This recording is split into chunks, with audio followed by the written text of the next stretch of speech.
तो सबसे पहले मैं राम चेत जी को, लालचंद जी को, राम रतन जी को, रोहन जी को, विमोहन जी को, तमाम साथियों को मैं बधाई देता हूँ कि सामाजिक न्याय का लगातार अनवरत ये तीसरा साल कार्यक्रम मुलायम सिंह जी की पुण्यतिथि पर हम लोग कर रहे हैं। और जब मैंने पहली बार हम लोगों ने किया था तो वीरेंद्र यादव जी, बालकृष्ण प्रधान जी और सुप्रीत जी, तमाम साथी लोग यहाँ पर मुलाकात किए थे। और तब हम लोग गाँव में जब नेताजी का निधन हो गया था तो हम लोग छोटी छोटी सरकारी सभा कर रहे थे। उस दौर में और आज के दौर में मुझे लगता है कि मुलायम सिंह जी जाते जाते एक बहुत बड़ा हम लोगों के ऊपर एक बहुत बड़ा कार्यभार छोड़ के गए हैं। वो कार्यभार भी है कि क्या उत्तर प्रदेश में जो बहुजन राजनीति है, जिसको पॉपुलर टर्म में आजकल पीडीए बोला जा रहा है, क्या वो बहुजन राजनीति जिसका खिला उत्तर प्रदेश में इतना मजबूती से खड़ा हो गया था और जिसको जो मनुवादियों ने, ब्राह्मणवादियों ने उसको ढहा दिया, जो आपस में तोड़ करके तोड़ा, क्या उस किले को हम लोग फिर से खड़ा करेंगे? एक बहुत बड़ा कार्यभार ये देकर गए हैं। और इस दौर में जब हम लोग बात कर रहे हैं, एक साथियों ने हमारे एक पर्चा आप लोगों के बीच में वितरित किया होगा, तो साफ तौर पर है कि इस दौर में हम लोग जातिगत जनगणना, मंडल कमीशन को लागू करने की हम लोग की महत्वपूर्ण मांग है। दूसरा कि उपवर्गीकरण और क्रीमी लेयर जैसे असंवैधानिक जो कि हमारे ऊपर लादे गए हैं, हमारे हक अधिकार पे हमला कर रहे हैं, उनको भी हमको जो है उसके लिए उसको खत्म करवाने के लिए लड़ना होगा।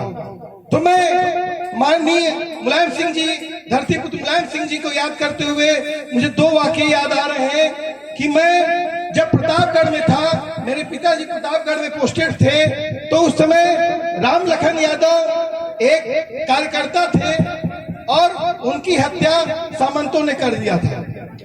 और कुछ दिन बाद मुलायम सिंह जी वहां पर आए और आने के बाद वहां पर एक बड़ी रैली हुई और उनको कुछ लाख रुपए भी दिए गए।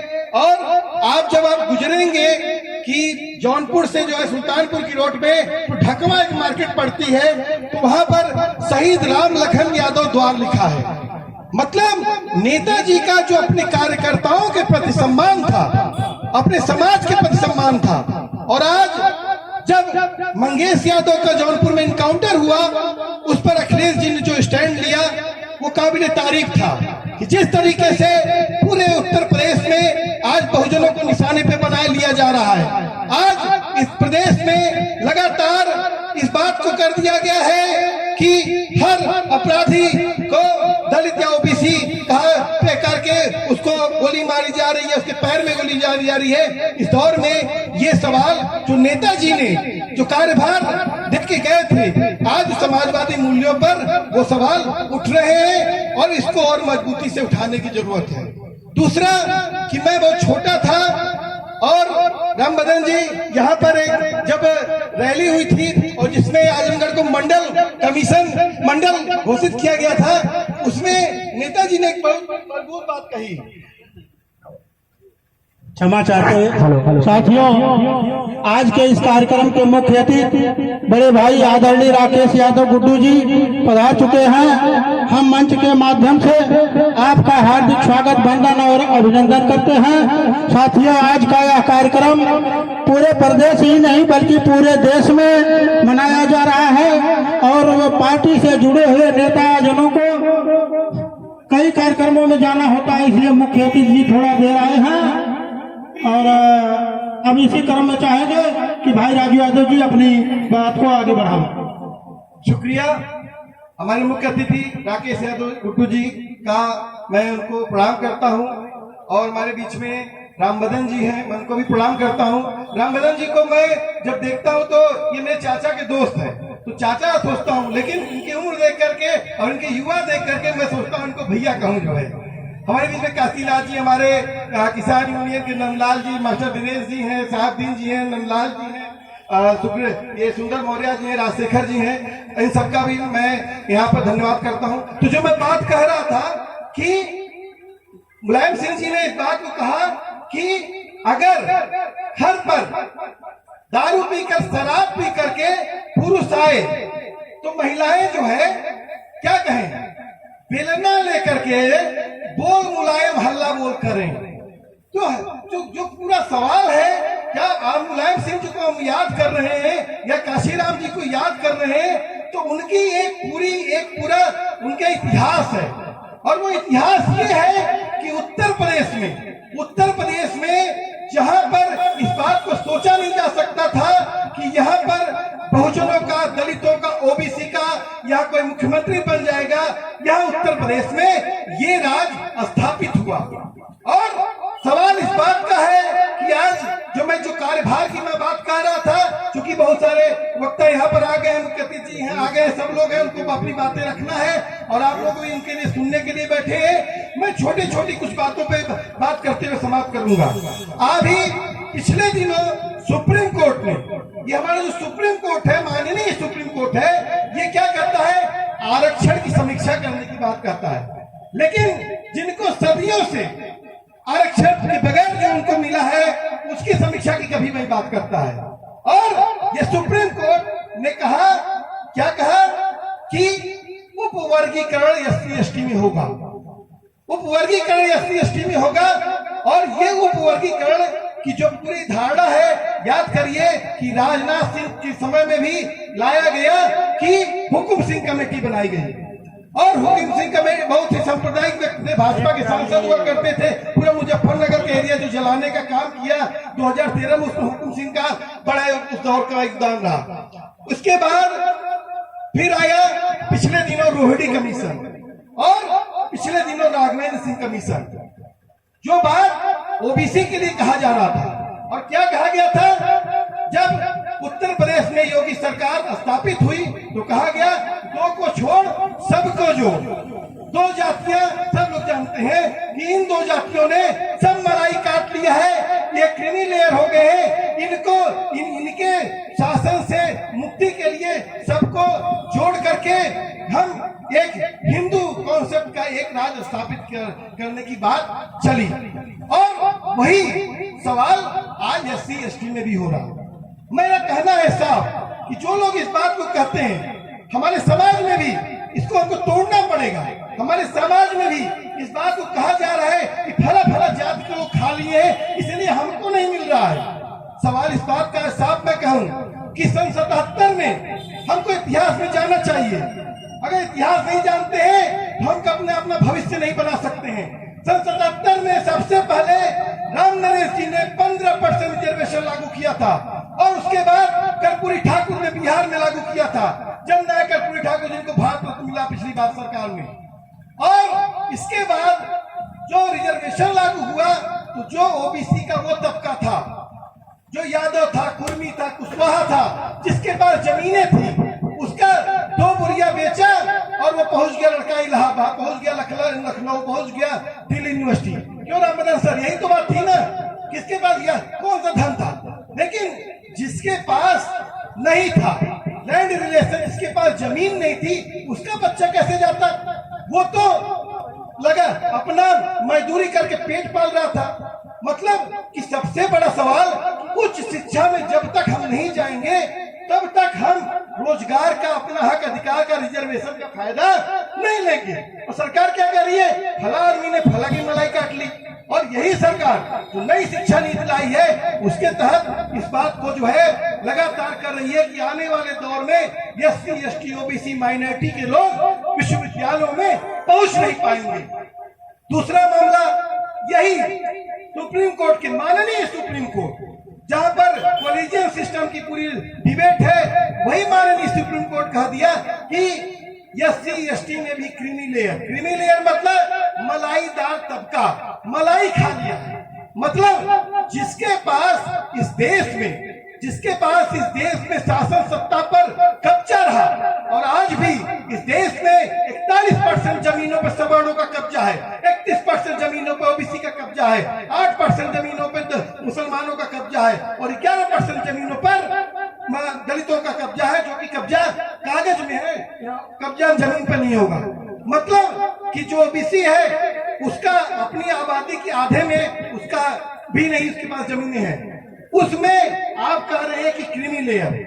आप एक बात देखिए, जब क्रीमी लेयर की डिबेट में गई, इसको गंभीरता से लीजिएगा, जब क्रीमी लेयर की डिबेट गई और भाजपा के SC/ST के सांसद रामचेत जी जब गए वहां पर मोदी जी से मिलने के लिए, तो वहां कहा गया कि बाबा साहब के संविधान में क्रीमी लेयर की आरक्षण में अवधारणा नहीं है। तो साहब सवाल उठता है ना कि बाबा साहब के संविधान में जब क्रीमी लेयर की अवधारणा नहीं है SC/ST के लिए, तो ओबीसी में कैसे क्रीमी लेयर ला रहे हो? और ये ओबीसी में क्रीमी लेयर कब हुआ? जब मंडल कमीशन लागू होने के साथ ही 27% रिजर्वेशन लागू होने के साथ ही क्रीमी लेयर वहां पर ठोक दिया गया। बताइए कि मेरे पिता इंजीनियर थे, लेकिन मैं इंजीनियर नहीं हूं, मेरा भाई इंजीनियर नहीं है, तो क्या मेरा जीवन स्तर मेरे पिता के जीवन स्तर का होगा? नहीं होगा। और एक जनरेशन में हम जो है क्रीमी लेयर हो गए, हम जमींदार हो गए। और वहां पर क्या हुआ? कह रहे हैं कि आजादी के बाद इस देश में सवर्णों के हालात बुरे हो गए और इसलिए ये सरकार, मोदी सरकार EWS लाई। EWS मतलब इकोनॉमिक वीकर सेक्शन, मतलब आर्थिक रूप से कमजोर तबका। वर्ड में जाइएगा, इसी तरह किसानों को भी भरमा कर किए थे, लेकिन हमारे किसान बहुत जागरूक थे, उन्होंने लड़ा 13 महीने में। तीर्थराज प्रधान जी से हम चाहेंगे कि आप मंच के पास आवा।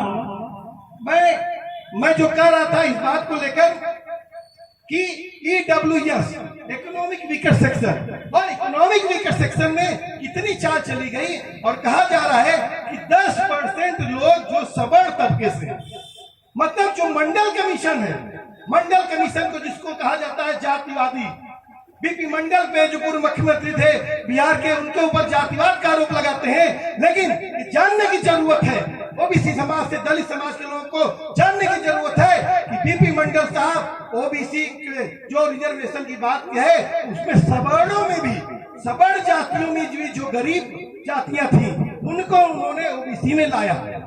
मतलब अदर बैकवर्ड क्लास का, क्लास मतलब वर्ग और कास्ट मतलब जाति, तो क्लास की बात थी, जबर की बात थी।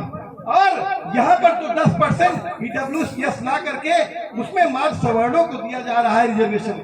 तो सवाल इस बात का है, मैं चूंकि रामचेत जी खड़े हैं और मैं समझ रहा हूँ कि बहुत सारी बातें इसमें लोगों को रखनी है, लेकिन मैं छोटी एक दो बातें कह के मैं अपनी बात समाप्त करूंगा। जो लोग आज की डेट में क्या है, आज कह रहे हैं कि फला मस्जिद के नीचे मंदिर था, फला नीचे ये था। अगर हम इस बात को कह रहे हैं, आज तो हम आरक्षण की बात कह रहे हैं कि देश में ओबीसी दलित आरक्षण की बात कह रहा है, लेकिन साहब जिस दिन ये अपने मुआवजे की बात कहने लगेगा, जो इसने आपने गुलामी करवाई है, जो इसके हक अधिकार को छीना है, वो जब उसका आकलन होगा तो सोचिए कितना बड़ा, दुनिया का सबसे बड़ा घोटाला होगा।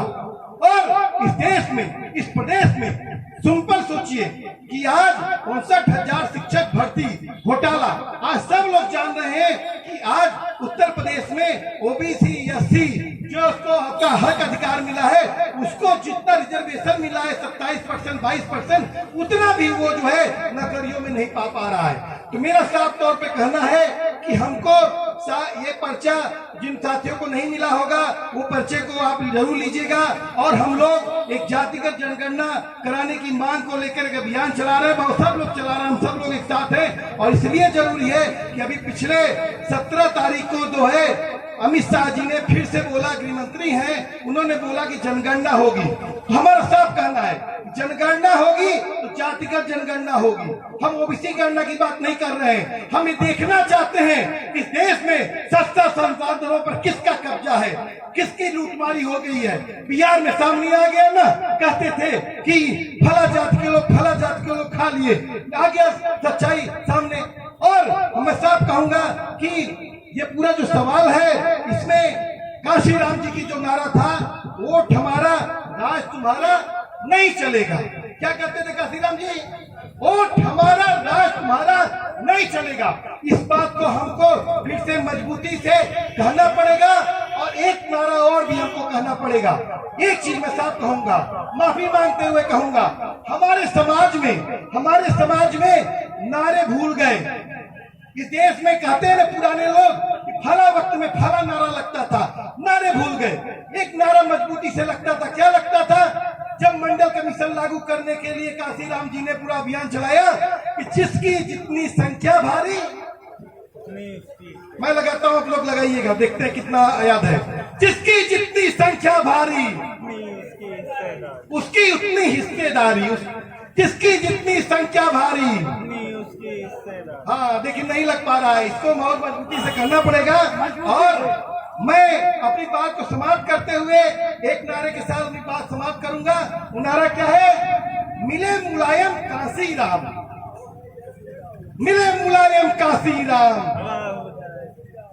मिले मुलायम काशीराम, हवा मुड़ गया जय श्री राम। मिले मुलायम काशीराम, मिले मुलायम काशीराम।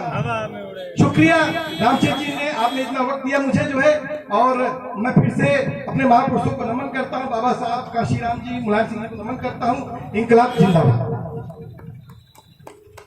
बहुत बहुत धन्यवाद भाई राजू यादव जी। हम अपने साथी वीरेंद्र यादव मास्टर जी से चाहेंगे कि आप श्रद्धा सुमन अपना, अच्छा, हम आज के कार्यक्रम के मुख्य अतिथि महोदय अपने बड़े भाई